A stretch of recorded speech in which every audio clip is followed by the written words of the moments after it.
Discuss ചെയ്യാം. 60 previous question എന്ന് പറയുമ്പോൾ ലാസ്റ്റ് ഗ്രേഡ് സെർവൻസ് എക്സാമിന് നടന്ന ക്വസ്റ്റ്യൻ പേപ്പറുകളാണ് ഡിസ്കസ് ചെയ്യുന്നത്. സോ അടുത്ത ദിവസമാണ് നമ്മുടെ പ്യൂണറ്റൻ്റെ എക്സാം വരുന്നത് 9-ാം തീയതി. സോ അതിന് മുമ്പ് നമുക്ക് കുറച്ച് പ്രീവിയസ് ഇയർ ക്വസ്റ്റ്യൻ പേപ്പേഴ്സ് വേഗം ഡിസ്കസ് ചെയ്യാം. അപ്പോൾ കൂടുതൽ വീഡിയോസ് ഞാൻ അപ്ലോഡ് ചെയ്യാം. അപ്പോൾ ഇതിൽ വരുന്നത് ആദ്യത്തെ ചോദ്യം ഇതാണ്: ദക്ഷിണ റെയിൽവേയുടെ ആസ്ഥാനം എവിടെയാണ്? അപ്പോൾ ഈ ക്വസ്റ്റ്യൻ പേപ്പേഴ്സ് നിങ്ങൾക്ക് ഡൗൺലോഡ് ചെയ്യാനുള്ള ഓപ്ഷൻ ഞാൻ ലിങ്ക് താഴെ ഡിസ്ക്രിപ്ഷനിൽ കൊടുത്തിട്ടുണ്ട്. ദക്ഷിണ റെയിൽവേയുടെ ആസ്ഥാനം എവിടെയാണ്? ചെന്നൈ ആണ് ദക്ഷിണ റെയിൽവേയുടെ ആസ്ഥാനം. പുതുച്ചേരി കേന്ദ്രഭരണ പ്രദേശത്തിന്റെ ഭാഗമായ കേരളത്തിലെ സ്ഥലം. പുതുച്ചേരി കേന്ദ്രഭരണ പ്രദേശത്തിന്റെ ഭാഗമായ കേരളത്തിലെ സ്ഥലമാണ് മാഹി. ഓക്കെ, കേരളത്തിലാണ് മാഹി. പക്ഷെ അത് ഏത് ഭരണപ്രദേശം, എന്തിന്റെ ഭാഗമാണ്? ശരിക്കും പുതുച്ചേരി കേന്ദ്രഭരണ പ്രദേശത്തിന്റെ ഭാഗമാണ്. ചുവന്ന നദി എന്നറിയപ്പെടുന്ന ഇന്ത്യൻ നദി ഏതാണ്? ചുവന്ന നദി, റെഡ് റിവർ എന്നറിയപ്പെടുന്നത് ബ്രഹ്മപുത്രയാണ്, ബ്രഹ്മപുത്ര. ഭാരതത്തിന്റെ ദേശീയ നദിയായി ഗംഗയെ പ്രഖ്യാപിച്ച വർഷമേത്? ഭാരതത്തിന്റെ ദേശീയ നദിയായിട്ട് ഗംഗാ നദിയെ പ്രഖ്യാപിച്ചത് 2008-ലാണ്. 2008 നവംബറിലാണ്. ഇന്ത്യയിലൂടെ കടന്നു പോകുന്ന പ്രധാന അക്ഷാംശ രേഖ ഏതാണ്? ഇന്ത്യയിലൂടെ കടന്നു പോകുന്ന പ്രധാന അക്ഷാംശ രേഖ ഉത്തരായന രേഖ അല്ലെങ്കിൽ ട്രോപ്പിക് ഓഫ് ക്യാൻസർ ആണ് ഇന്ത്യയിലൂടെ കടന്നു പോകുന്ന പ്രധാനപ്പെട്ട അക്ഷാംശ രേഖ. ഇനി ഫ്രംശ താഴ്വരയിലൂടെ ഒഴുകുന്ന ഇന്ത്യയിലെ ഏക നദി ഏതാണ്? ഫ്രംശ താഴ്വരയിലൂടെ ഒഴുകുന്ന ഇന്ത്യയിലെ ഏക നദി നർമ്മദ നദിയാണ്, നർമ്മദ. ഏറ്റവും കൂടുതൽ കരിമ്പ് ഉൽപ്പാദിപ്പിക്കുന്ന ഇന്ത്യൻ സംസ്ഥാനം ഏതാണ്? ഏറ്റവും കൂടുതൽ കരിമ്പ് ഉൽപ്പാദിപ്പിക്കപ്പെടുന്നത് ഉത്തർപ്രദേശാണ്. ഉത്തർപ്രദേശിലാണ് ഏറ്റവും കൂടുതൽ കരിമ്പ്. മധ്യപ്രദേശിലെ പന്ന ഖനികൾ എന്തിന്റെ ഉൽപ്പാദനത്തിനാണ് പ്രസിദ്ധം? പന്ന ഖനികൾ വജ്രത്തിന്റെ ഉൽപ്പാദനത്തിനാണ് പ്രസിദ്ധമായിരിക്കുന്നത്. മധ്യപ്രദേശിലെ പന്ന ഖനികൾ എന്തിന്റെ ഉൽപ്പാദനത്തിനാണ് പ്രസിദ്ധം? വജ്രത്തിനാണ്, വജ്ര ഖനികൾക്കാണ് പ്രസിദ്ധം. ഒരു ധാതു അധിഷ്ഠിത വ്യവസായത്തിന് ഉദാഹരണം. ഇവിടെ കൊടുത്തിരിക്കുന്നത് ചണ വ്യവസായം, രാസവള വ്യവസായം, പഞ്ചസാര വ്യവസായം, കടലാസ് വ്യവസായം എന്നിവയാണ്. അതിൽ ധാതു അധിഷ്ഠിത വ്യവസായം എന്ന് പറഞ്ഞാൽ ധാതു അധിഷ്ഠിത വ്യവസായം ഏതാണ് വരിക? രാസവള വ്യവസായമാണ്. ഗാന്ധിജിയുടെ രാഷ്ട്രീയ ഗുരു. ഗാന്ധിജിയുടെ രാഷ്ട്രീയ ഗുരു ആരാണ്? ഗോപാലകൃഷ്ണ ഗോഖലെയാണ്. ക്വിറ്റ് ഇന്ത്യ പ്രമേയം പാസാക്കിയ കോൺഗ്രസ് സമ്മേളനം ഏതാണ്? ക്വിറ്റ് ഇന്ത്യ പ്രമേയം പാസാക്കിയത് മുംബൈ സമ്മേളനത്തിലാണ്, മുംബൈ സമ്മേളനം. ഓക്കെ, ക്വിറ്റ് ഇന്ത്യ പ്രമേയം പാസാക്കിയത് എന്നായിരുന്നു? 1942 ഓഗസ്റ്റ് 9-നായിരുന്നു. അപ്പോൾ ഓഗസ്റ്റ് 9 ക്വിറ്റ് ഇന്ത്യ ഡേ എന്നറിയപ്പെടുന്നത്. അതുപോലെ ഓഗസ്റ്റ് 8 രാത്രിയായിരുന്നു അത് ഈ ക്വിറ്റ് ഇന്ത്യ പ്രമേയം പാസാക്കിയത് ഗാന്ധി. ലാഹോർ സമ്മേളനത്തെ പറ്റി പറയുവാണെങ്കിൽ അതിന്റെ പ്രസിഡന്റ് എന്ന് പറയുന്നത് ജവഹർലാൽ നെഹ്റു ആയിരുന്നു അധ്യക്ഷൻ. ആൻഡ് ആ ലാഹോർ സമ്മേളനത്തിൽ വെച്ചിട്ടാണ് പൂർണ്ണ സ്വരാജ് എന്ന ഡിക്ലറേഷൻ ഉണ്ടായത്. ഇനി ഇവിടെ സൂററ്റ് സമ്മേളനത്തിന്റെ കാര്യം, സൂററ്റ് സമ്മേളനത്തിൽ വെച്ചിട്ടാണ് തീവ്രവാദികളും മിതവാദികളും അങ്ങനെ രണ്ടായിട്ട് സ്പ്ലിറ്റ് ചെയ്തു. INC Indian national Congress split ചെയ്തു. അങ്ങനെ ഭിന്നിച്ച സമ്മേളനമാണ് സൂററ്റ് സമ്മേളനം. അപ്പം അങ്ങനെയുള്ള കുറച്ച് ഇമ്പോർട്ടൻറ്റ് കാര്യങ്ങളും കൂടി അതിൻ്റെ ഒപ്പം പറഞ്ഞേ ഉള്ളൂ. അഖിലേന്ത്യാ മുസ്ലിം ലീഗ് രൂപീകരിച്ചത് എവിടെയാണ് അഖിലേന്ത്യാ മുസ്ലിം ലീഗ് രൂപീകരിച്ചത്? ധാക്കയിലാണ്. ഇനി അടുത്തത് ബർദോളി സത്യാഗ്രഹത്തിന്റെ നായകൻ. ബർദോളി സത്യാഗ്രഹത്തിന്റെ നായകൻ പട്ടേലാണ്, സർദാർ വല്ലഭായ് പട്ടേൽ. ബാലഗംഗാധര തിലക് മറാത്തി ഭാഷയിൽ ആരംഭിച്ച പത്രം ഏതാണ്? മറാത്തി ഭാഷയിൽ ആരംഭിച്ച പത്രമാണ് കേസരി.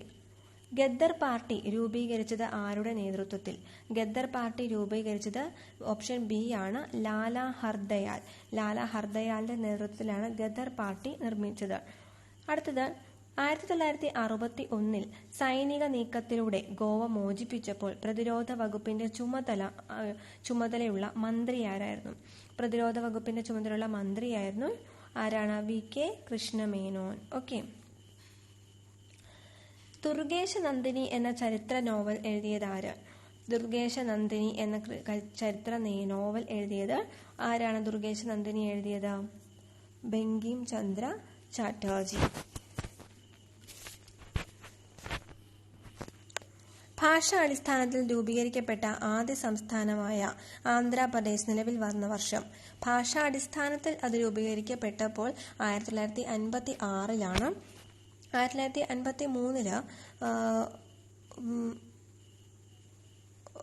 ഈ ഒരു ലാംഗ്വേജ് അടിസ്ഥാനത്തിൽ അല്ലെങ്കിൽ തെലുങ്ക് സംസാരിക്കുന്ന എല്ലാവരുടെയും ഒരു ഭാഷ വേണം എന്ന് പറഞ്ഞ് ഒരു നിരാഹാര സത്യാഗ്രഹം കിടന്ന് അദ്ദേഹത്തിൻ്റെ പേര് അദ്ദേഹം മരിക്കുകയുണ്ടായി. അപ്പോൾ ആ ഒരു ടൈമിൽ ആന്ധ്രാപ്രദേശ് എന്ന് പെട്ടെന്ന് തന്നെ ഫോം ചെയ്യേണ്ടതായി വന്നു.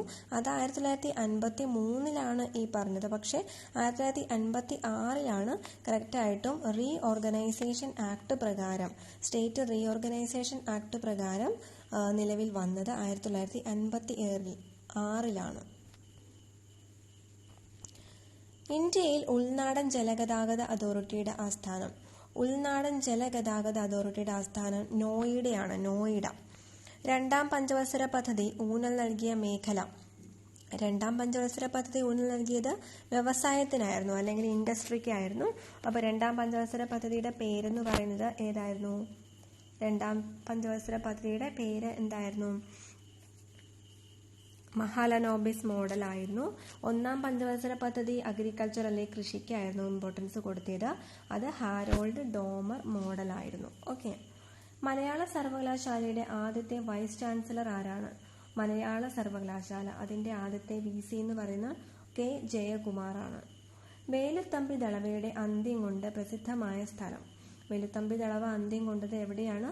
മണ്ണടിയിലാണ് അദ്ദേഹം ആത്മഹത്യ ചെയ്തത്. മണ്ണടി.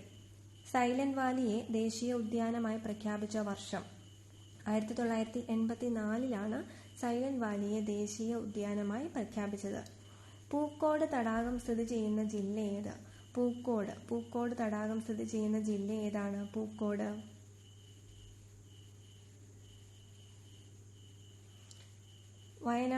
വയനാട് ജില്ലയിലാണ് പൂക്കോട് തടാകം സ്ഥിതി ചെയ്യുന്നത്. അതുപോലെ ശെന്തുരുണി വന്യജീവി സങ്കേതം സ്ഥിതി ചെയ്യുന്ന ജില്ല. പൂക്കോട് തടാകത്തിന്റെ കാര്യം പറഞ്ഞു. ഇനി അടുത്തത് എവിടെയാണ്? ശെന്തുരുണി വന്യജീവി സങ്കേതം എവിടെയാണ്? കൊല്ലം ജില്ലയിലാണ്. മലബാറിലെ ആദ്യത്തെ ജലവൈദ്യുത പദ്ധതി ഏതാണ്? മലബാറിലെ ആദ്യത്തെ ജലവൈദ്യുത പദ്ധതിയാണ് കുറ്റ്യാടി. തമിഴ്നാട്ടിലെ ആനമലയിൽ നിന്ന് ഉത്ഭവിക്കുന്ന നദിയാണ് ഭാരതപ്പുഴ. കേരള ഫിഷറീസ് കോർപ്പറേഷന്റെ ആസ്ഥാനം എവിടെയാണ്? കേരള ഫിഷറീസ് കോർപ്പറേഷന്റെ ആസ്ഥാനം തിരുവനന്തപുരം. ഇനി സർവ്വവിദ്യാധിരാജൻ എന്നറിയപ്പെടുന്നത് ആരാണ്? സർവ്വവിദ്യാധിരാജൻ എന്നറിയപ്പെടുന്നത് ചട്ടമ്പി സ്വാമികളാണ്. ഓപ്ഷൻ D ആണ് ചട്ടമ്പി സ്വാമികൾ. അടുത്തത് മിശ്രഭോജനം നടത്തിയതിന് നേതൃത്വം നൽകിയത്. മിശ്രഭോജനം നടത്തിയത് സഹോദരൻ അയ്യപ്പനാണ്. ശ്രീലങ്കൻ തപാൽ സ്റ്റാമ്പിൽ പ്രത്യക്ഷപ്പെട്ട ആദ്യത്തെ മലയാളി ആരാണ്? ശ്രീലങ്കയുടെ തപാൽ സ്റ്റാമ്പിൽ പ്രത്യക്ഷപ്പെട്ട ആദ്യത്തെ മലയാളി ശ്രീനാരായണ ഗുരുവാണ്. കേരളത്തിൽ ഏറ്റവും കുറച്ച് വില്ലേജുകളുള്ള താലൂക്ക് ഏത്?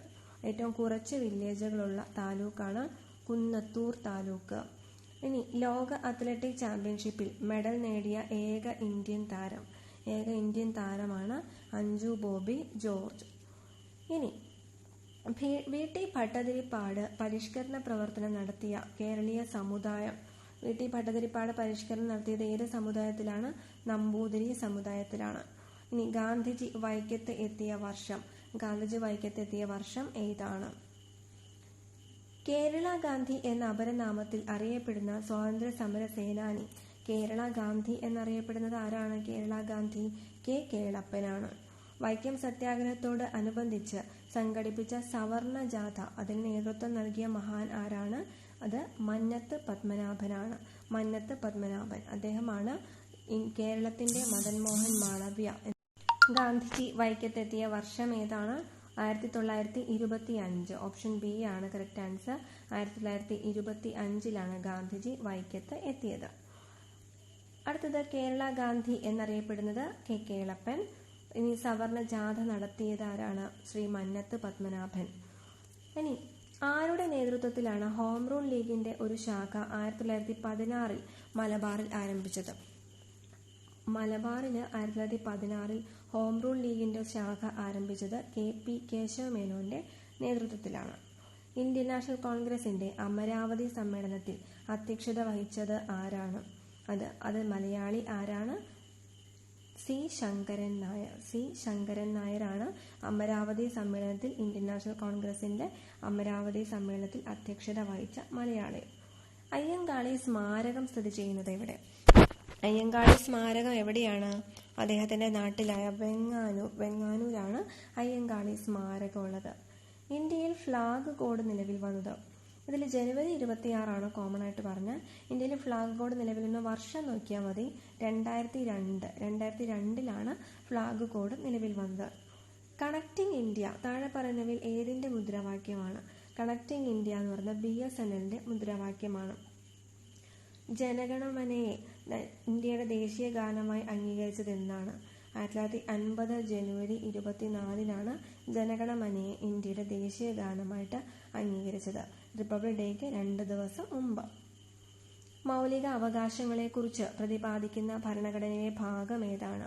മൗലിക അവകാശങ്ങളെക്കുറിച്ച് പ്രതിപാദിക്കുന്നത് ഏതാണ്? ഭാഗം 3 ഭാഗം 3 ഓപ്ഷൻ ബി ആണ് കറക്റ്റ് ആൻസർ. ഇനി മൗലിക ചുമതലകൾ ഭരണഘടനയിൽ ഉൾപ്പെടുത്തിയ ഭരണഘടനാ ഭേദഗതി. മൗലിക ചുമതലകൾ ഏർപ്പെടുത്തിയത് 42ാം ഭേദഗതിയാണ്. 42 പാർട്ട് 4ന്റെ A സെഷനിലേക്കാണ് ആഡ് ചെയ്തത്. ഇന്ത്യയിൽ മൗലിക അവകാശങ്ങളുടെ എണ്ണം 6 മൗലിക അവകാശങ്ങളാണ് ഉള്ളത്. ഇപ്പോൾ സ്വത്തിനുള്ള അവകാശം അത് മൗലിക അവകാശം അല്ലാതായി മാറി. ഇപ്പോൾ അത് നിയമപരമായ അവകാശമായി മാറി. ഇനി കേരളത്തിലെ മുഖ്യ വിവരാവകാശ കമ്മീഷൻ വിൻസെന്റ് N. പോളാണ്. ദേശീയ മനുഷ്യാവകാശ കമ്മീഷനെ നിയമിക്കുന്നത് ആരാണ്? രാഷ്ട്രപതിയാണ്. ഇന്ത്യയിൽ ലോകസഭാംഗമായി തിരഞ്ഞെടുക്കാനുള്ള കുറഞ്ഞ പ്രായം എത്രയാണ്? 25 years 25 വയസ്സാണ് ലോകസഭാംഗമായി തിരഞ്ഞെടുക്കാനുള്ള കുറഞ്ഞ പ്രായം. ഏത് ഭാഷയിലാണ് വന്ദേ മാതരം രചിക്കപ്പെട്ടിരിക്കുന്നത്? വന്ദേ മാതരം എന്ന് പറയുന്നത് ഇപ്പോൾ ഇതിൽ സംസ്കൃതം, ഹിന്ദി, ബംഗാളി, ഉറുദു ഒക്കെ കൊടുത്തിട്ടുണ്ട്. അപ്പോൾ ഈ വന്ദേ മാതരം എന്ന് പറയുന്നത് ഒരു ബുക്കിന് ഒരു ബംഗാളി ഇപ്പോൾ ബങ്കിം ചന്ദ്ര ചാറ്റർജിയാണ് ഇത് എഴുതിയിരിക്കുന്നത് നമുക്കറിയാം. അദ്ദേഹത്തിൻ്റെ ഒരു ബംഗാളി നോവലായ ആനന്ദ മഠത്തിലാണ് ഇതുള്ളത്, ഈ ബുക്കുള്ളത്. അപ്പോൾ അതിലൊരു കഥാപാത്രം ഭാവമാന അങ്ങനെ ഒരാൾ ഈ ഒരു ശ്ലോകം ചൊല്ലുന്നതാണ് അല്ലെങ്കിൽ ആലപിക്കുന്നതാണ് വന്ദേ മാതരം എന്ന് പറയുന്നത്. അത്രയും പോർഷൻ ശരിക്കും സംസ്കൃതമാണ്. അപ്പോൾ സംസ്കൃതമാണ് കറക്റ്റ്.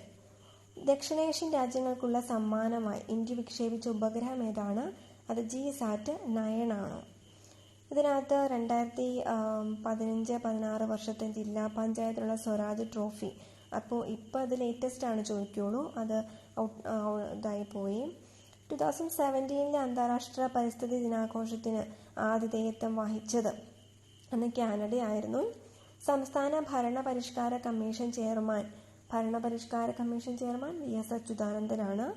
ദേശീയ ന്യൂനപക്ഷ കമ്മീഷനിൽ അംഗമായി തിരഞ്ഞെടുക്കപ്പെട്ടത് ജോർജ് കുര്യനാണ്.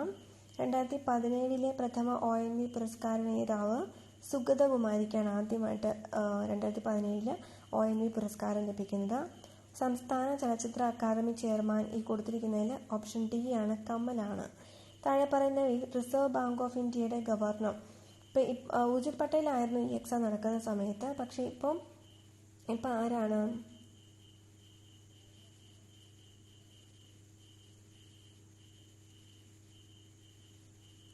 ഇപ്പോൾ റിസർവ് ബാങ്ക് ഓഫ് ഇന്ത്യയുടെ ഗവർണർ എന്ന് പറയുന്നത് ഇപ്പോൾ 2018 ഡിസംബർ മുതൽ ആരാണ്?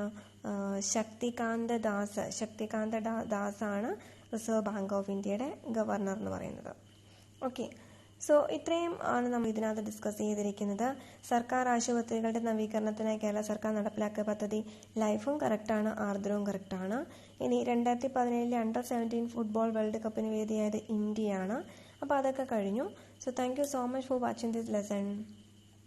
ഡിസ്ക്രിപ്ഷനിൽ ലിങ്ക് കൊടുത്തിട്ടുണ്ട്, നോട്ട്സ് ഡൗൺലോഡ് ചെയ്യാം, ഈ ക്വസ്റ്റ്യൻ പേപ്പേഴ്സ് ഡൗൺലോഡ് ചെയ്യാം.